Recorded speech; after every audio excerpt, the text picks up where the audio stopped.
buenos días, bienvenidos a Encuentro con Julio Villagrán, una mañana de miércoles 6 de junio. Gracias por sintonizar TVX y quedarse con nosotros a esta hora de la mañana. La noticia de anoche que ha circulado y que sigue circulando en los periódicos en primera plana es la captura de Miguel Menéndez Mecafé, es ex asesor de Mauricio Funes, y se habla de 20 capturas más sobre casos de corrupción. Mauricio Funes se ha expresado y ha dicho que se trata de un show del fiscal de la República para buscar su reelección. Esto es lo que se está conociendo en este momento. Mecafé, Miguel Menéndez, ex asesor de Mauricio Funes, una persona muy cercana a él, ha sido capturada anoche, y 20 personas más involucradas en casos de corrupción.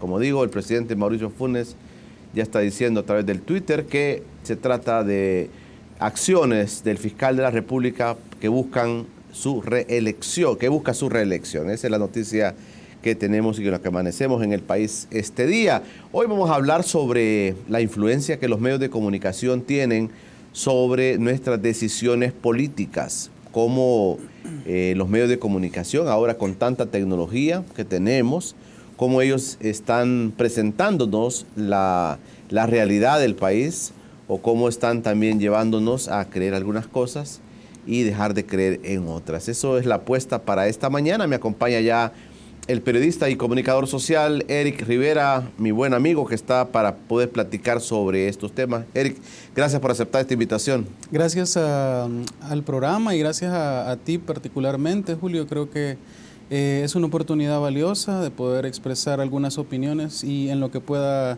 ayudar mi opinión, pues aquí estoy. Así que gracias por la oportunidad y el espacio. Perfecto, vamos a tener un buen momento para poder platicar con Eric Rivera sobre cómo estos medios de comunicación influyen en nosotros, en nuestras decisiones políticas. Esa es la apuesta para esta mañana. Quédese con nosotros.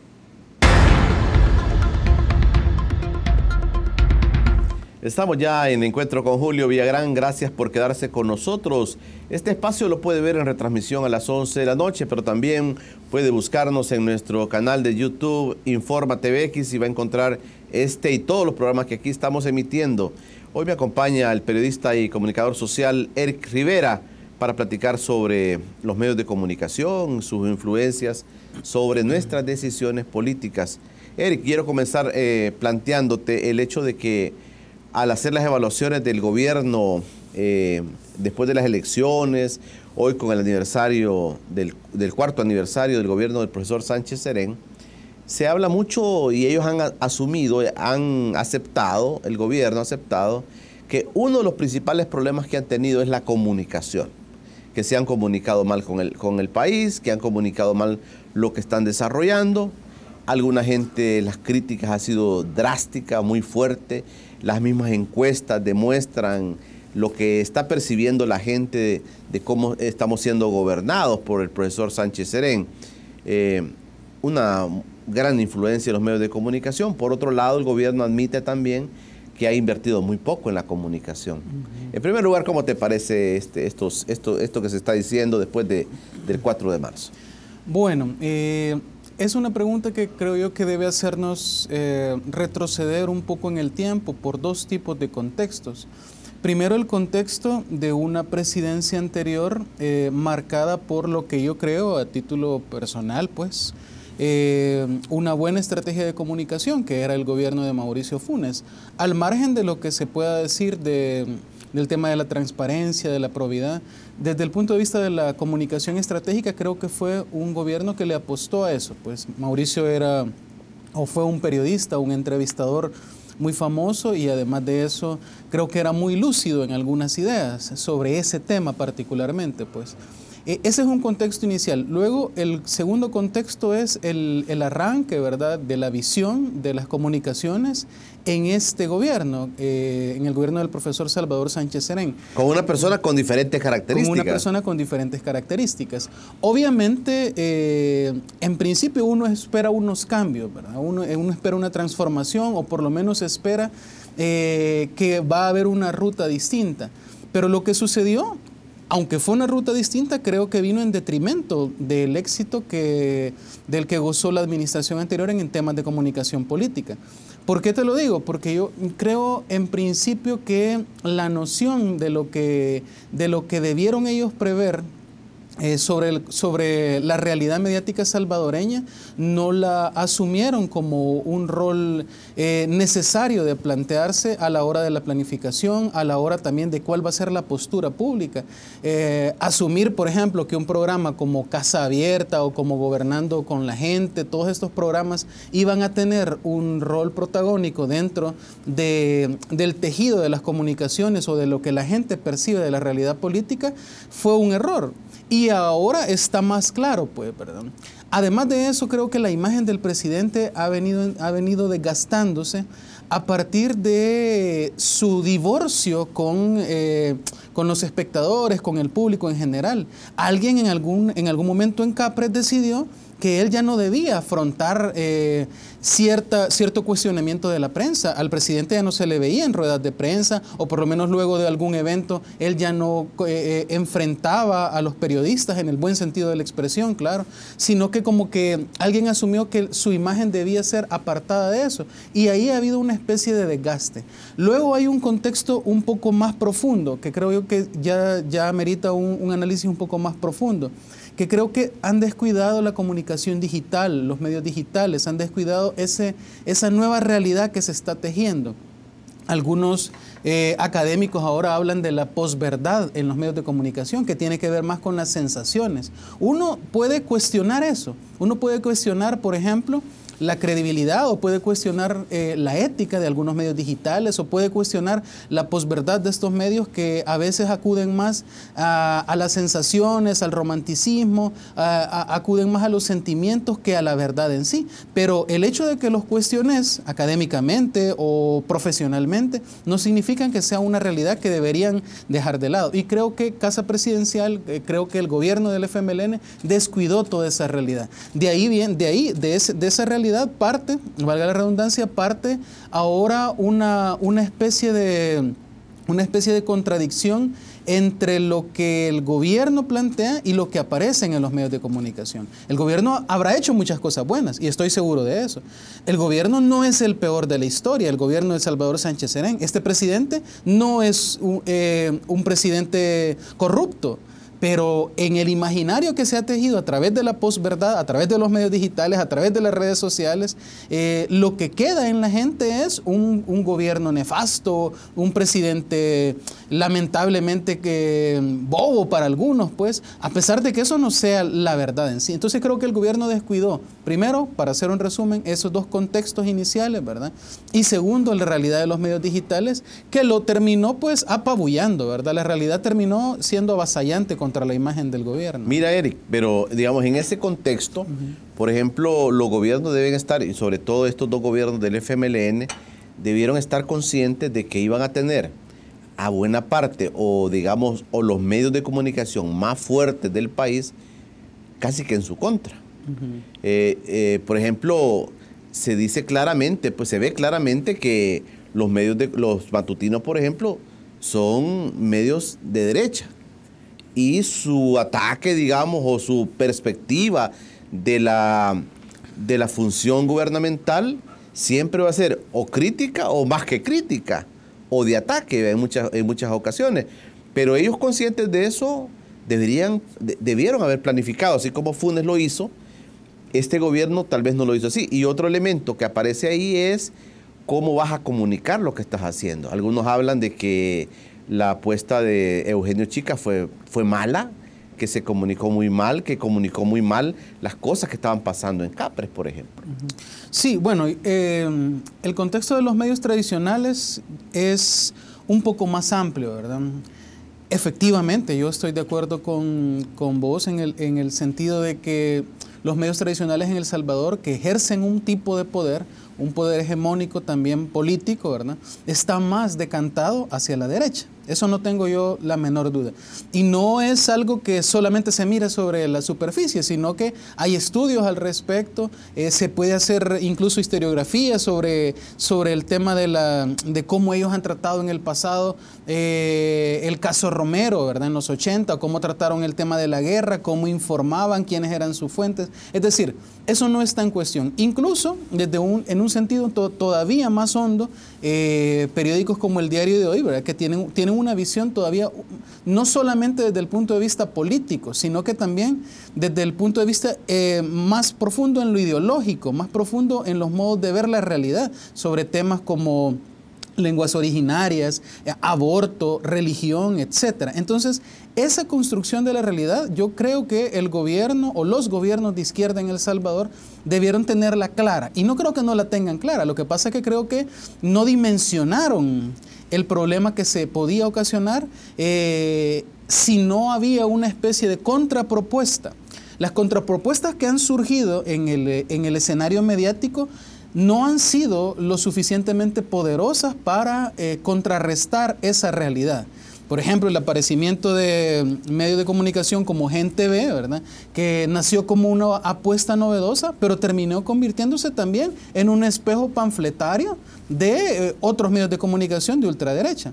Entonces, yo creo que ellos no dimensionaron esa realidad. Al final de este gobierno, o por lo menos en el último año y medio, la fortaleza de los medios tradicionales desde el punto de vista político para presionar al gobierno desde la crítica e incluso desde el periodismo también, ¿verdad? Porque no solamente vamos a hablar de lo panfletario a la hora de cuestionar al gobierno, también ha habido buenos trabajos periodísticos que ponen a luz errores y corrupción de ciertas áreas. Esa dimensión o ese trabajo se ha vuelto un poco más fuerte, un poco más agresivo y ha hecho que la realidad de lo que la gente o lo que la gente piensa de la realidad se decante para tener una imagen negativa del gobierno. Ahora, sobre el caso de Eugenio Chicas o sobre el caso de estos cambios relacionados con la Secretaría de Comunicaciones, yo también estoy de acuerdo con vos, ¿verdad? Yo creo que Eugenio, aunque empezó con ciertas ideas novedosas, empezó con fortaleza en alguna estructura, creo que se fue debilitando, no solamente por la planificación que hacían en esas oficinas, sino que también por su propia imagen, que no señala fortaleza, no señala potencia en el discurso, ¿verdad? La fortaleza del FMLN no ha venido en la potencia del discurso. La fortaleza del FMLN podrá estar en los programas sociales, podrá estar también en su riqueza histórica para algunas áreas del país que han sido olvidadas o excluidas históricamente, pero en el discurso político comunicacional ha habido una serie de falencias que ahora les han pasado la factura, ¿verdad? Veremos cómo se manifiestan estos últimos 10 meses, ¿verdad? Con este plan 10, porque aunque hay algunas luces de ciertas virtudes en el campo de comunicaciones, sobre todo en la comunicación digital de parte del vicepresidente Óscar Ortiz, ¿verdad? No sé si es tiempo ya para salvar el barco, pues. Perfecto. Creo que ya no. Vamos a seguir platicando, Eric. Me interesa también la parte de inversión en la cuestión mediática. Eugenio Chicas nos dijo aquí en este espacio que realmente la inversión que ellos habían hecho como gobierno era mínima, que habían invertido muy poco en medios de comunicación, contrario a lo que algunos dicen de que debería ser como de las grandes apuestas saber comunicar, no el hecho de presentarnos una realidad distorsionada de lo que están haciendo o presentarnos los castillos en el aire, sino más bien presentarnos realmente y honestamente qué se está haciendo. Pero dicen las inversiones han sido muy pocas. De eso vamos a platicar con nuestro invitado Eric Rivera después del corte. Estamos de regreso al encuentro con Julio Villagrán. Gracias por quedarse con nosotros. Platicamos con Eric Rivera, comunicador social, sobre el tema de la comunicación, cómo hace mella en nosotros, los ciudadanos, cómo influye en nuestras decisiones políticas. Eric, ¿cómo ha tratado los medios tradicionales? ¿Cómo han tratado a este gobierno de Sánchez Serén? ¿Te parece que lo han tratado injustamente, digamos? Tú planteabas, por ejemplo, el hecho de que a veces lo presentan al presidente de una manera, presentan al gobierno de otra manera, pero ¿cómo es el tratamiento? Porque aquí está el factor político que está en medio de todo esto que a veces uno no logra entender, ¿verdad? ¿Cómo tiene esa influencia, esos medios fuertes en la generación de las noticias? ¿Cómo la están planteando y cómo han tratado tú, desde tu punto de vista, a este gobierno, por ejemplo? Bueno, quizá habría que partir por decir que los medios de comunicación, cuando se trata de periodismo, deben acudir a eso, pues al periodismo, a tratar de develar la verdad, a cuestionar al poder, etcétera. Desde esa perspectiva, yo no creo que un gobierno deba esperar de parte de un medio de comunicación cuando hace periodismo otra cosa que no sea esa, pues. Ahora, ¿qué sucede en el entorno salvadoreño? Lo que sucede es que esa misma manera de tratar a ciertos sectores de poder o a ciertos sectores políticos no tiene equilibrio cuando se trata de tratar a sectores de poder de la derecha. ¿Por qué? Porque los medios tradicionales, como lo dije en el segmento anterior, obviamente se decantan un poco más, o se decantan mucho más bien, a su empatía con la derecha política, la derecha histórica. Entonces, si me preguntas cómo lo han tratado, yo creo que lo han tratado de una manera que debió esperarse, ¿verdad? Debió esperarse el gobierno. Pero no fue estratégico su modo de actuar, el modo de actuar del gobierno respecto de eso que era esperable. No promovieron otros medios de comunicación, no incluyeron dentro de sus apuestas la posibilidad de hacerle frente a ese discurso mediático, sino que creyeron, creo yo, ¿verdad? O creyó más que todo este gobierno, el de Salvador Sánchez Serén, que podía jugar en esas reglas del juego, que podía esperar por lo menos un trato similar a partir de lo que pudo haber invertido en cuestiones de pauta, por ejemplo, ¿verdad? Creyeron que esas mismas reglas del juego que le habían servido a gobiernos anteriores desde una perspectiva comercial, digamos, pudo haberles servido a ellos también. Entonces descuidaron la realidad en el sentido de que hay toda una serie de tejido histórico de los medios de comunicación que llama a hacer una conclusión bien básica, que es que los medios de comunicación tradicionales no van a traicionar a su esencia ideológica, no la van a traicionar, ¿verdad? Aunque a pesar que, digamos, yo pueda seguir el consejo de alguien que dice, mira, si un medio de comunicación te está molestando, si un medio de comunicación te está afectando, pauta, pagale pauta publicitaria, comprarle publicidad y el problema se va a terminar. No es así. Lamentablemente, desde lo que yo sé o lo que yo conozco, en muchas ocasiones eso se ha resuelto así en este país, ¿verdad? Yo tengo claro, pues, de que hay una visión bien mercantilista de la comunicación, ¿verdad? En el caso salvadoreño.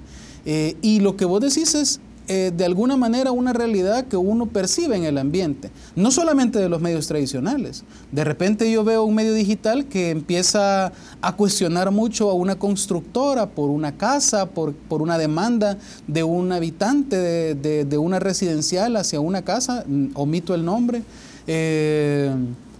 pero de repente la empresa constructora empieza a pautar en ese medio de comunicación y ya no encuentro ninguna noticia, ¿verdad? Es decir, no solamente pasa la mercantilización de la información en los medios tradicionales, sino que también en los nuevos medios que han ido apareciendo, ¿verdad? Entonces yo creo que ese cúmulo de intereses ha terminado de viciar el periodismo. ¿Cuáles son las alternativas que emergen, digamos, ante esto? Bueno, hay algunos medios de comunicación que son respetables, ¿verdad? Mucho más respetables que el entorno general de los medios digitales, que empiezan a acudir a otras vías de financiamiento, ¿verdad? Como por ejemplo, a través de organismos no gubernamentales o a través de organismos internacionales, que por lo menos lo que ellos tienen como interés es posicionar algunos temas de seguridad, algunos temas de inclusión social, algunos temas de corrupción, ¿verdad? O a través del llamado crowdfunding o ese tipo de iniciativas que van al margen de lo comercial, sin descuidar pues el tema comercial, ¿verdad? Pero que encuentran otras vías de financiamiento. Los medios de comunicación a veces, en esta realidad que empieza a ser precaria para ellos, ¿verdad?, terminan vendiendo algo de su identidad periodística. Siempre el medio de comunicación va a tener una visión editorial. Yo estoy claro que la visión editorial de Colatino es una, la visión editorial del Diario de Hoy es otra, la visión editorial de TCS es otra, pues, ¿verdad? Y no creo que se deba negar esa forma de ver el mundo, esa visión de las cosas. Pero esa visión esa visión de las cosas, perdón, no tiene por qué afectar el periodismo tal cual, ¿verdad? Y creo que en el caso salvadoreño sí lo ha afectado, ¿verdad? El gobierno o los gobiernos de izquierda debieron prever esto, debieron saberlo, pero creo que intentaron jugar las mismas reglas del juego, valga la redundancia, ¿verdad? En lo comercial, en esa presión de la que vos hablás, ¿verdad? O en ese modo de resolver las cosas a través de la pauta comercial, y al final creo que el juego se le salió de las manos. Mira, te voy a poner un caso, Eric. Por ejemplo, la realidad nuestra es casi así. Los periódicos circulan menos ahora quizá, los dos periódicos, los matutinos, por ejemplo, circulan menos ahora que antes, y eso es una cosa que se está viendo, ¿verdad? Que hay menos con el aparecimiento o el fortalecimiento de las redes sociales, de la información que fluye por los periódicos digitales también, como que la compra de un periódico como que merma. Pero te voy a poner un caso de una persona adulta mayor que solo lee un periódico. Me contaba una persona de que una pariente de ella solo leía el Diario de Hoy, por ejemplo. Y todas las mañanas esa era la palabra de Dios para ella, leer el Diario de Hoy. Si no, no estaba tranquila. Pero su posicionamiento, de repente me decía esta persona, es bien radical, me decía, es bien Diario de Hoy. Termina influenciando tanto lo que dice el Diario de Hoy sobre algunas visiones. Y me ponía el caso claramente del ex alcalde Bukele. Me decía, fíjate, me decía esta señora, que esta pariente mía, me dice, tiene una visión bastante distinta a lo que la mayoría de gente maneja en el caso Bukele, digamos, ¿verdad? Pero me decía una posición contra, me dice, y lo ven como un monstruo. Entonces, ¿en serio? Le digo, sí, me dice, lo está viendo así. Ese tipo de influencia tal vez es mínima, Eric, pero aún se da. Sí, lo que pasa es que hay creo que una idea que no es del todo cierta sobre que los medios de comunicación informan lo que está sucediendo en la verdad. Es decir, que son meros transcriptores de esa realidad, o que por lo menos tratan de interpretar la realidad de una manera neutra, objetiva, qué sé yo. Esa es una visión que ha sido superada con el tiempo. Lo que tenemos claro en este momento, y no es de estos 10 años, sino que ya hace algunos años, pero lo que se tiene que tener bien claro es que los medios de comunicación también construyen un tipo de verdad. Es decir, la construcción de la realidad o la construcción del imaginario colectivo no está más allá del sujeto lector, más allá del sujeto televidente, sino que está en el mismo televidente que consume los medios de comunicación. Te pongo un caso, por ejemplo, el tema del aborto en El Salvador. En el caso del aborto en El Salvador, los medios de comunicación que te venden, por ejemplo, dos tipos de derechos, el derecho de la madre y el derecho del no nacido, ¿verdad?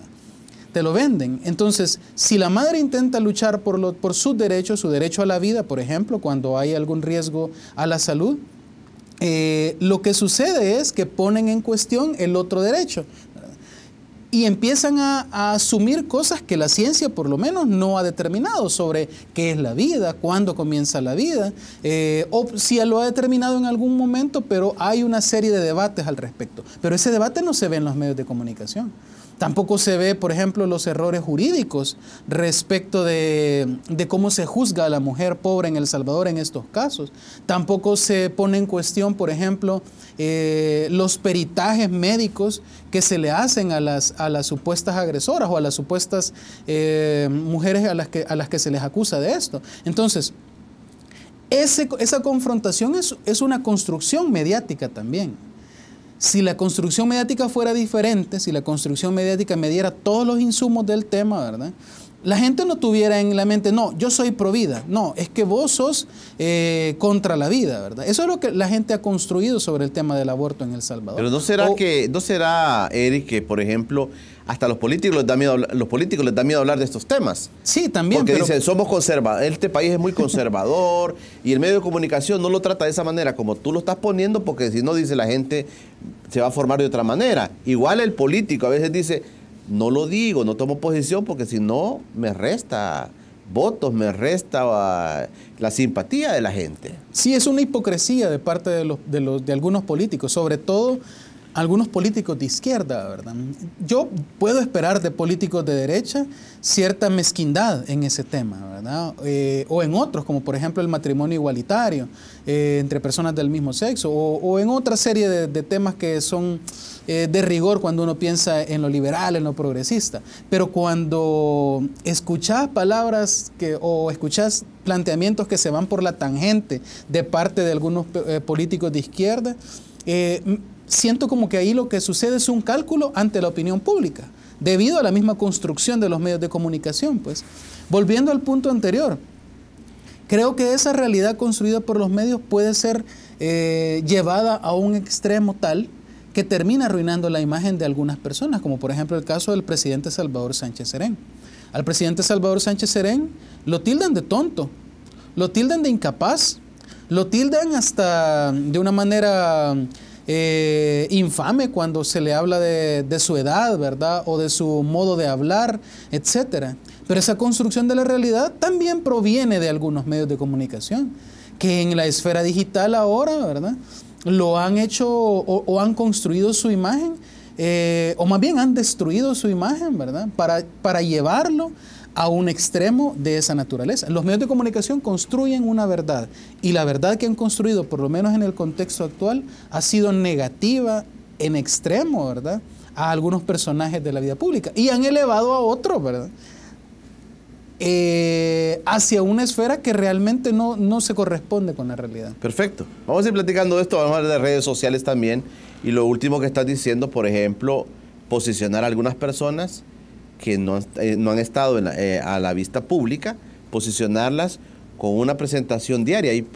Por ejemplo, los matutinos han presentado algunos personajes que, digamos, por conveniencia lo ponen, que día a día sacan notas aunque se esté tomando un cafecito, ¿verdad? Y van construyendo a ese personaje, lo van perfilando y la gente lo va conociendo. Pero esos son juegos mediáticos que se dan en nuestro país. Ya regresamos después del corte.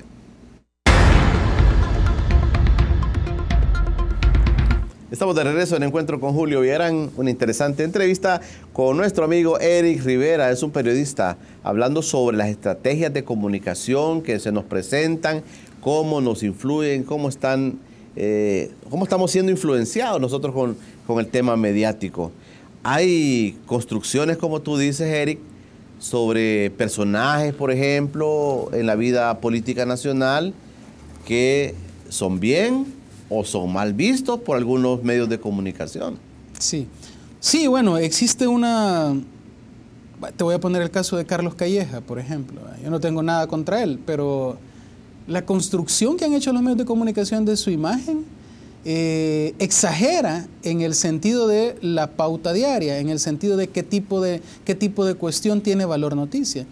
Valor noticia en un medio de comunicación debería ser aquello que afecta o interesa a la sociedad en las esferas económicas, social, política, etcétera, y que afecta al individuo como también afecta a la nación en sí. Pero cuando uno ve las noticias de Calleja en algunos medios de comunicación, por ejemplo, yo no sé qué tanto de novedoso puede tener que él se reúna con agricultores, o que él vaya a visitar un centro de atención en alguna clínica, o que él le dé la mano a alguien, para ser exagerado, pues, ¿verdad?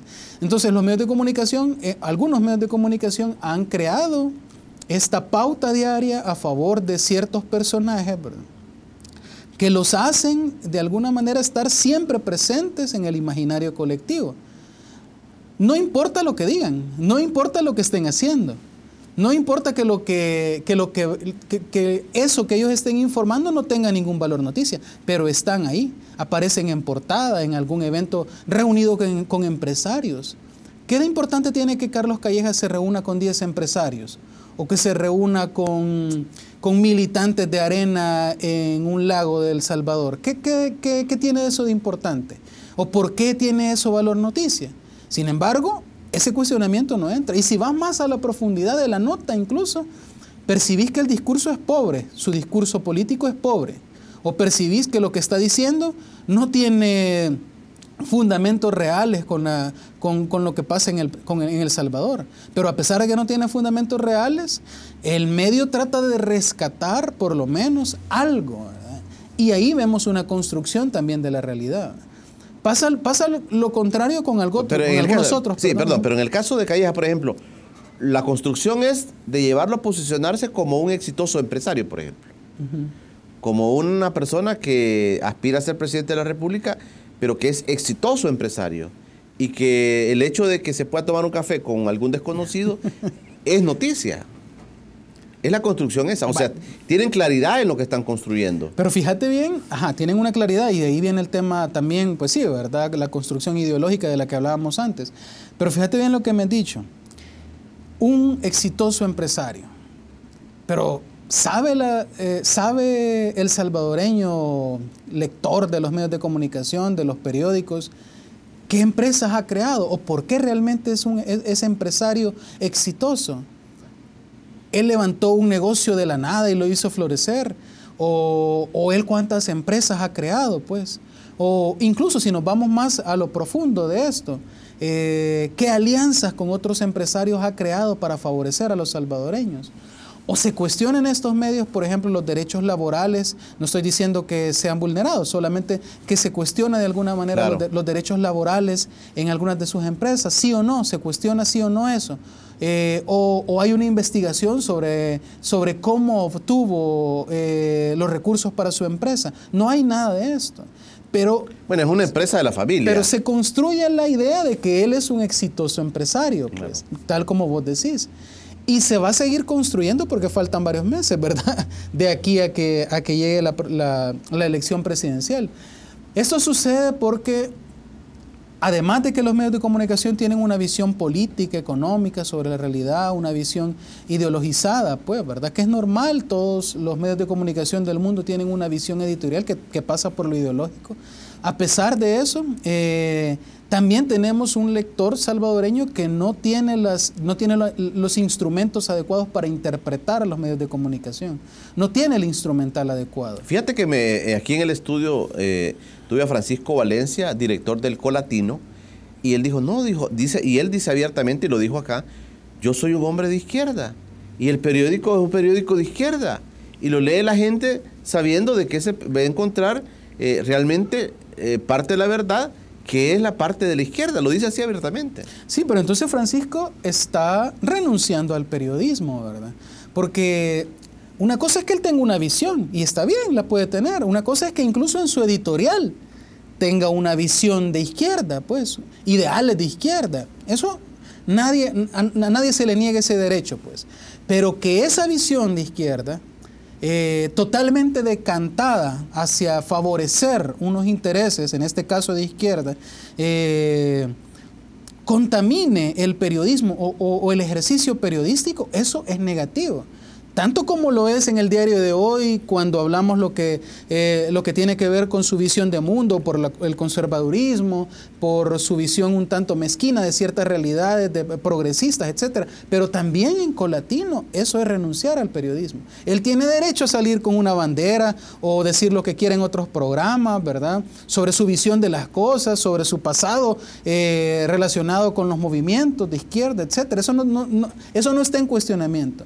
Y ahí tiene el editorial incluso para valiéndose pues del periodismo, ¿verdad? En el buen sentido de la expresión, tomar cierta postura, tomar cierta posición. Pero eso no debería contaminar la pauta de lo que se informa, el equilibrio de las noticias, el equilibrio de los reportajes. Pero si vos ves Colatino, si abrís sus páginas, percibís que hay un desequilibrio, ¿verdad? Entonces, si cuestionamos al diario de hoy o a la prensa gráfica o a TCS por ese mismo tipo de cuestiones para favorecer a ciertos grupos de interés, también tenemos que cuestionar a Colatino por lo mismo. Solamente que para favorecer a otro tipo de intereses. También tenemos que cuestionar a Gente B, también tenemos que cuestionar a Mayavisión, ¿verdad? ¿Cómo informan esa realidad? ¿Por qué no ponen en cuestionamiento, por ejemplo, los discursos públicos del presidente o del secretario de Comunicaciones? ¿Por qué no los ponen en cuestionamiento? Porque solo son meros repetidores. Entonces no están haciendo periodismo, mejor que digan no vamos a hacer periodismo. Lo que vamos a hacer es un aparato informativo del FMLN. Eso deberían hacer.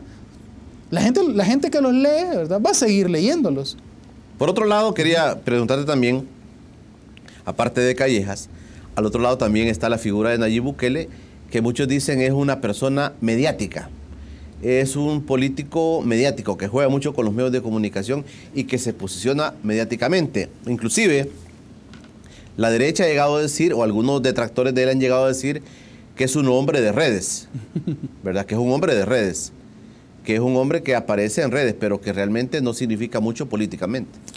Mira, yo a Nayib Bukele lo conozco un poco más a profundidad en este tema. Yo creo que él no es que sea un político de medios de comunicación.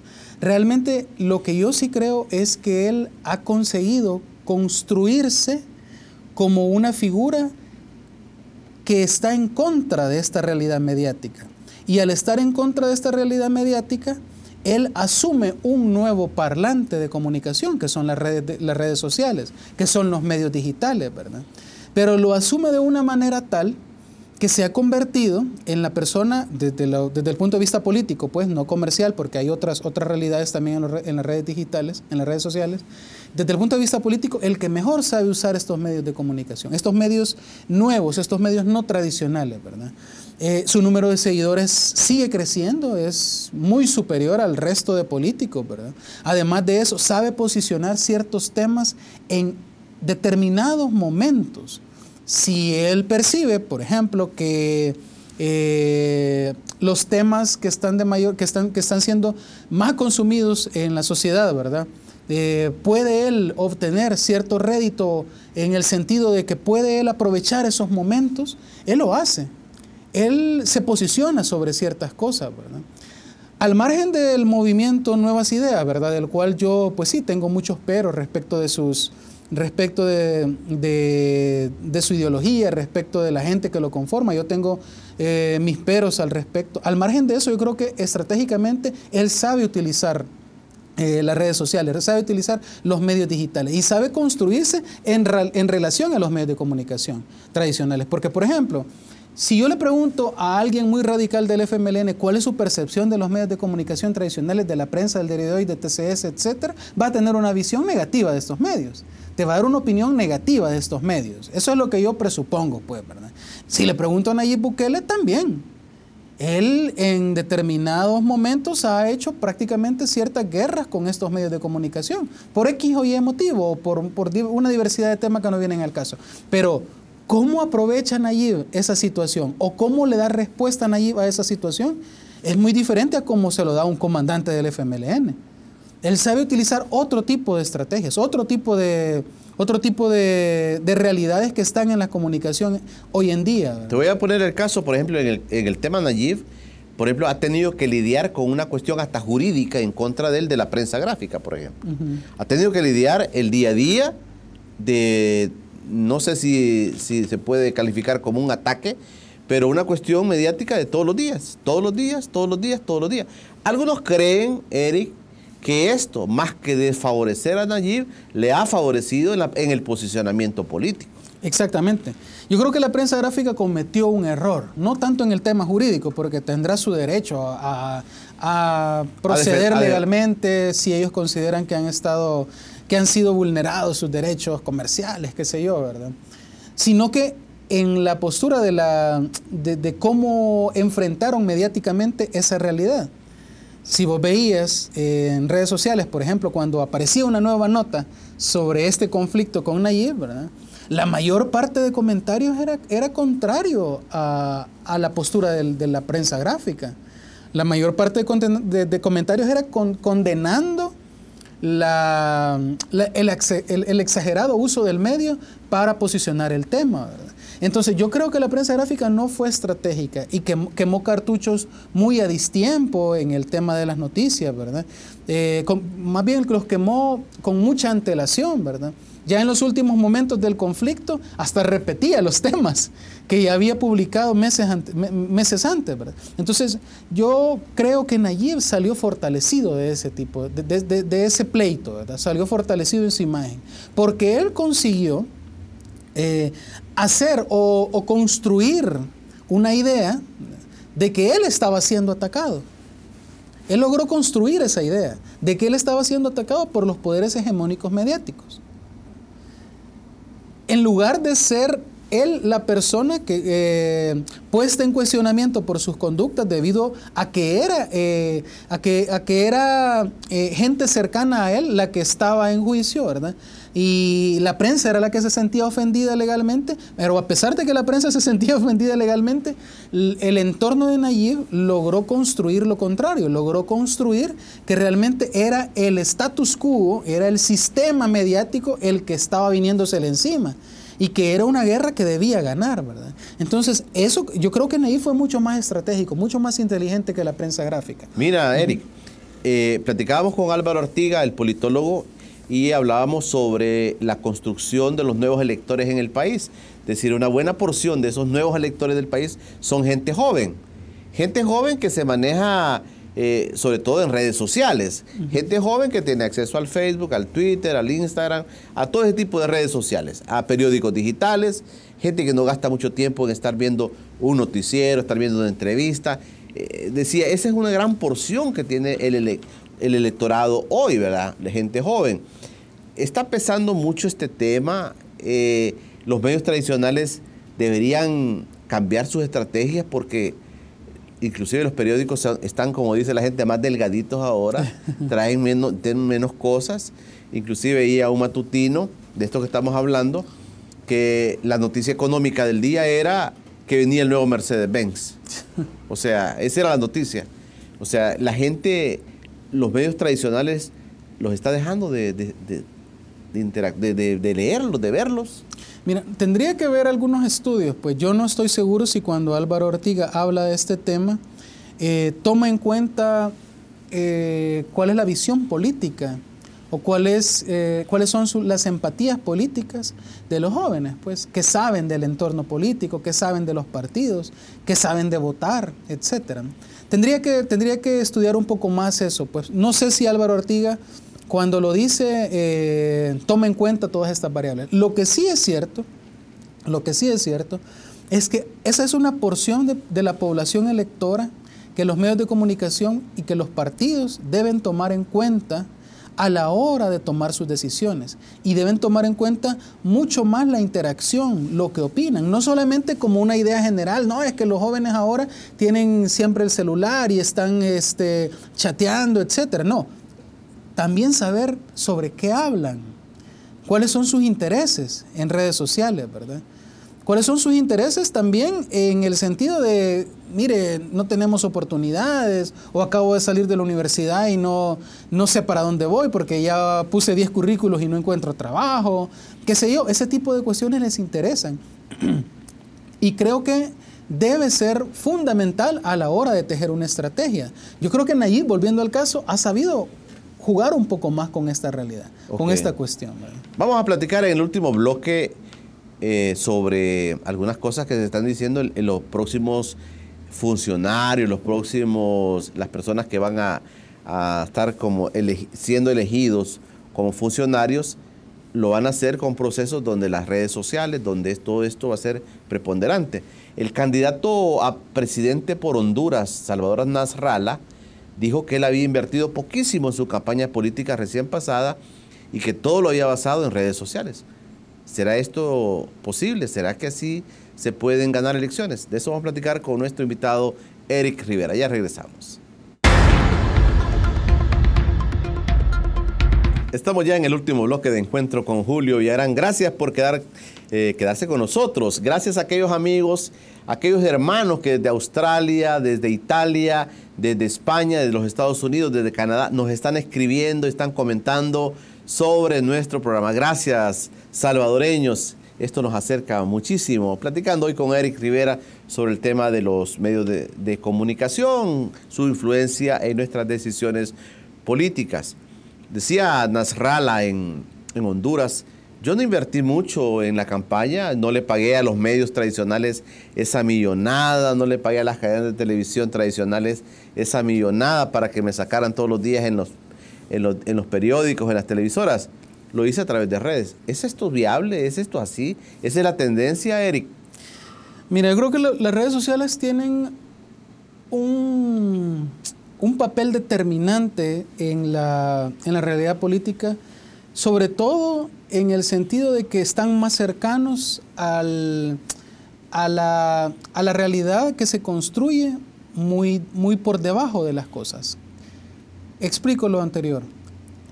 A veces a través de las redes sociales yo puedo interactuar más o con políticos, aunque pueda sonar un tanto ingenuo hablar de la interacción, pero esa interacción me significa poder incluso hasta insultar a un político, o poder incluso felicitarlo, o poder incluso decirle mis intereses, o decirle, mire, le mandé un mensaje, ¿verdad? ¿Puede leerlo, por favor? Esa interacción antes no era así de sencilla con los políticos. Y no era así de sencilla tampoco con los medios de comunicación. Los medios de comunicación antes publicaban algo y ahí morían. Ahora publican algo, lo ponen en un post de Facebook y la gente reacciona inmediatamente. Entonces, esta realidad no se debe dejar de lado. En cuanto a lo político, hay un montón de políticos en el mundo, ¿verdad? Comenzando por el presidente Trump, ¿verdad? Que hace un uso estratégico de las redes sociales. Podrá ser cuestionado, pero hay cierta visión estratégica al respecto. Yo creo que yo creo que los políticos ya no pueden descuidar esta realidad. No sé si en el caso salvadoreño puede llegar a ser determinante. Lo que sí sé es que se está construyendo una realidad muy, pero muy importante a partir de ellos.